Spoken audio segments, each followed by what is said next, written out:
आज हम पढ़ने वाले कन्वर्सेशन पढ़ेंगे, यानी कि बातचीत किसको कहा जाता है। हम जो एक दूसरे इंग्लिश में बातचीत करते हैं ना, तो कैसे करेंगे, ये डेली यूज सेंटेंस हम देखें तो कैसे करते। कन्वर्सेशन यानी कि इसका हिंदी होता है बातचीत, किसी से बातचीत करना, है ना।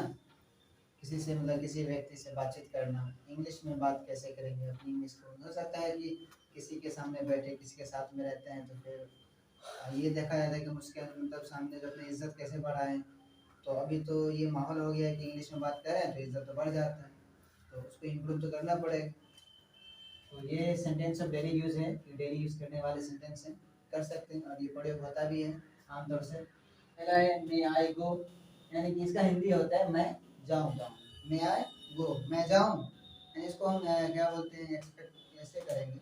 मैं जाऊँ,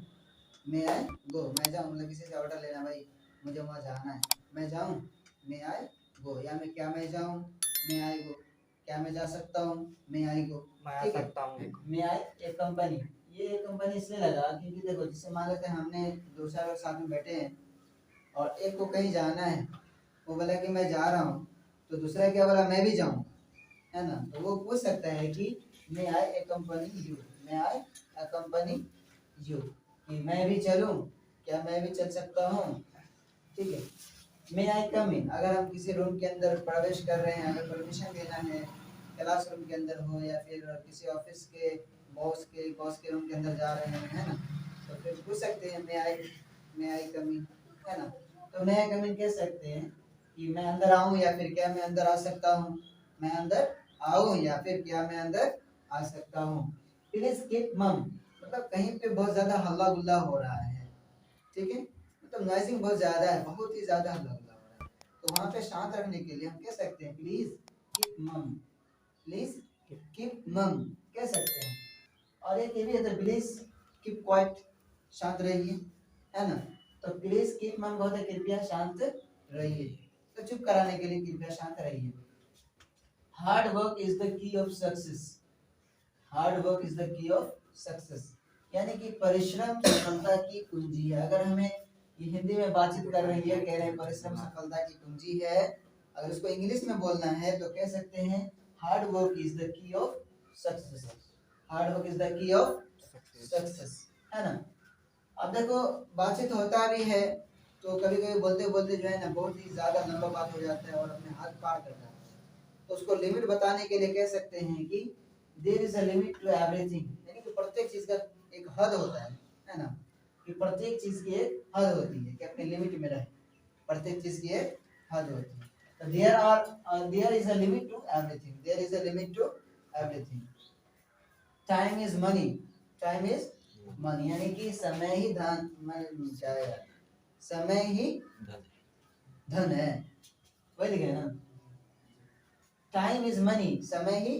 धन है, यानी कि सर कह सकते हैं अगर टाइम का वैल्यू बताने के लिए, तो मतलब time is money, time is your money, तो आपका समय धन है ना। क्योंकि अगर किसी के पास समय है तभी वो कुछ कर सकता है, अगर टाइम नहीं रहेगा तो क्या कुछ कर पाएगा। तो इंसान के पास जितना भी कुछ है, रुपया पैसा, तो वो धनी नहीं हुआ, जिसके पास टोटली टाइम बचा हुआ है। तो टाइम अगर किसी के पास है तो टाइम ही उसका मेन धन है, इसलिए कह सकते हैं टाइम इज मनी, समय ही धन है। What to me whether you live or die, what to me whether you live or die, मतलब अगर कहना है कि आप मरे या जिए मुझे क्या, कह सकते हैं ना। मतलब कोई हमें तंग कर रहा है, अब वो बोल रहा है कि मतलब किसी को गुस्सा आ गया, तो बोल सकते हैं आप मरे या जिए मुझे क्या, है कि नहीं। तो उसको इंग्लिश में कहेंगे what to me whether you live and die, what to me whether you live or die, आप मरे या जिए मुझे क्या, आप मरे या जिए मुझे। इसमें है क्या, आपने मुझे बुलाया था, ये हिंदी में है कि आपने मुझे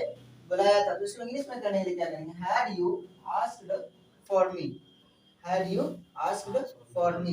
कि आपने मुझे बुलाया था। फिर मैंने नाश्ता कर लिया, कोई पूछे भाई नाश्ता किया था, मैंने कर लिया, दूसरे इंग्लिश में बताने के लिए क्या करेंगे, I have taken my breakfast, I have taken my breakfast, breakfast, I have taken my breakfast, यानी कि मैंने नाश्ता कर लिया है। I have taken my breakfast. इसको ब्रेकफास्ट नहीं पढ़ेंगे, ठीक है, ब्रेकफास्ट पढ़ेंगे।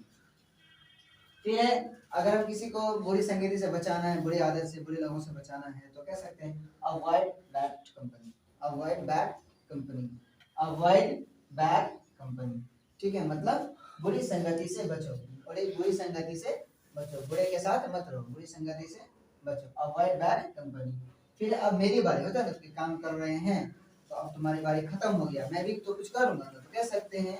कि it is my turn now, it is my turn now, it is my turn now, ये कि अब मेरी बारी है, अब मेरी बारी है, इट इज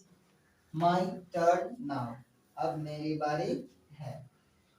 फिर है तुम वास्तव में मूर्ख हो, मतलब कोई बहुत ही ज्यादा मतलब पागलपन दिखा रहा है, मूर्खता दिखा रहा है, उसको इंग्लिश में बोलेंगे, क्या करेंगे, you are really a fool, you are really a fool, मतलब आप यानी आप या तुम वास्तव में मूर्ख हो, तुम वास्तव में मतलब तुम सचमुच में मूर्ख हो, सचमुच में मूर्ख हो, यू आर रियली अ फूल। अगर हम बोलते हैं कोई चीज की आशा किए थे मतलब हुआ नहीं, तो क्या कहते हैं, मुझे इसकी आशा ही नहीं थी, मुझे इसकी आशा ही नहीं थी, तो क्या कहते हैं, I did not expect it, expect expect, I did not expect it, यानी कि मुझे इसकी आशा नहीं थी, मुझे इसकी आशा नहीं थी। हाँ, अगर मान लेते कॉफी हमें दे दो, कॉफी गर्म है तो coffee is hot, coffee is hot, चाय गर्म है, टी इज हॉट, पानी गर्म है, वाटर इज हॉट, कह सकते हैं ना, हॉट लगा ना, वाटर, टी, कॉफी, बट अलग अलग हमें क्या बोलते हैं उसका नाम के साथ साथ यूज करना है। अगर वही बोल दे कि कॉफी काफी गर्म है, इसमें अंतर समझ में आता है कि कॉफी गर्म है, यहाँ पे लिखे हैं कि कॉफी काफी गर्म है, कॉफी काफी गर्म, इसका मतलब ये हुआ कि coffee is pretty hot, coffee is pretty hot, coffee काफी गर्म है, मतलब बहुत ही ज्यादा गर्म है ना, पानी ज्यादा गर्म है, पानी बहुत गर्म है, या पानी काफी गर्म है, तो water is pretty hot,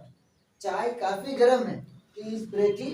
hot, कह सकते हैं। फिर शुड आई ब्रिंग इट, मैं लाऊं, मतलब किसी चीज के लिए किसी को ऑर्डर दे के भाई तुम लाओ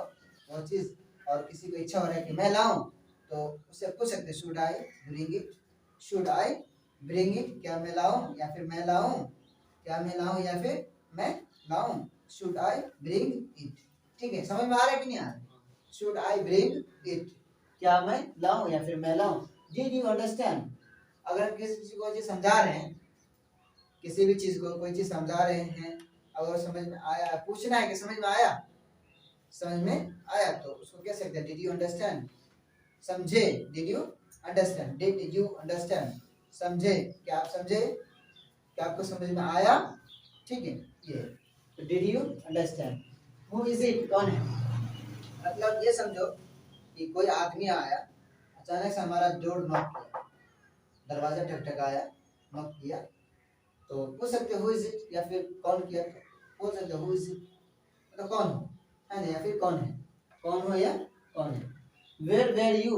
where were you, where were you, इसको जो है ना वर पढ़े, क्या पढ़ेंगे इसको, वर, वेयर वर यू, तुम कहाँ थे, किसी को पूछना है भाई तुम इतने देर से कहाँ थे, तो वेयर वर यू, तुम इतने देर से, तुम काफी समय से कहाँ थे, where were you many times, है ना, कह सकते हैं, है ना। तो ये हमारा था आज का कन्वर्सेशन क्लासेस, जो कि इसको डेली यूज करेंगे तब जाके हमारी इंग्लिश इंप्रूव हो पाएगी, और बातचीत जो करेंगे तो हम ज़्यादा कोशिश करेंगे हिंदी के जगह पे इंग्लिश लाएं, ताकि हम जो है किसी से बातचीत करें तो हमारा इंग्लिश में स्पीड बने और हमारा प्रैक्टिस भी होता रहे। ये हमारा डेली यूज सेंटेंसेस कन्वर्सेशन का।